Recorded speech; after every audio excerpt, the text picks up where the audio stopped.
Bonjour et bienvenue dans mes recettes magiques. Aujourd'hui, on va cuisiner ensemble ma spécialité que sont les cuisses de troll à l'élixir de diabète. Les moldus, ils appellent ça le porc au caramel. Mais bon, ça fait quand même beaucoup moins rêver.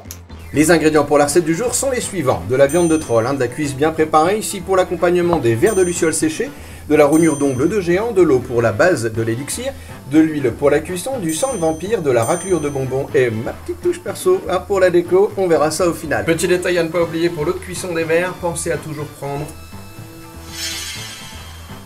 un peu de sel.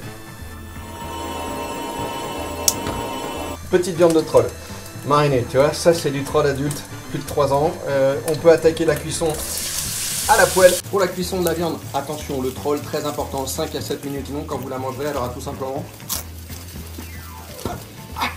un vieux goût de carton. Et quand la viande de troll commence à être bien dorée comme ça, on réserve et on commence la préparation de l'élixir. Voilà, alors quand il y a ce petit bruit, c'est que les verres sont bien cuits et on les met de côté pour la fin du plat.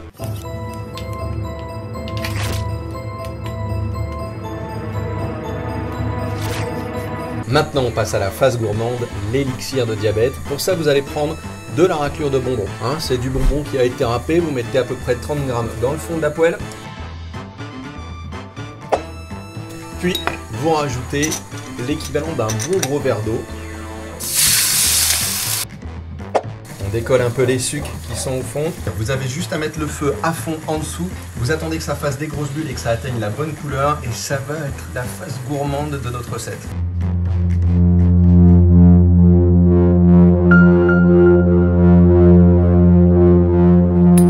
D'ongles de géant, c'est pas ce qu'il y a de plus appétissant. Directement dans l'élixir de diabète et ça va prendre une couleur et un goût. Quand l'élixir commence à être bien pris, on rajoute la petite touche salée, le sang de vampire. On est quasiment au bout, on rajoute la viande de troll, on mélange une dernière fois et on est prêt à servir. Si un de tes invités est en sevrage, utilise un bon vieux sortilège de chez maman.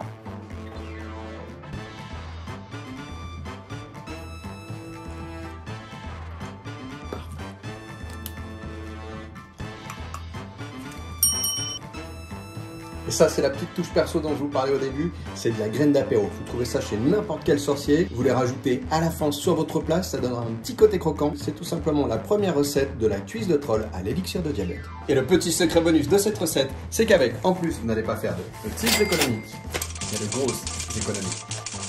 Je te fais goûter aussi, après c'est à moi, hop, bouge pas. Alors? C'est bon le troll.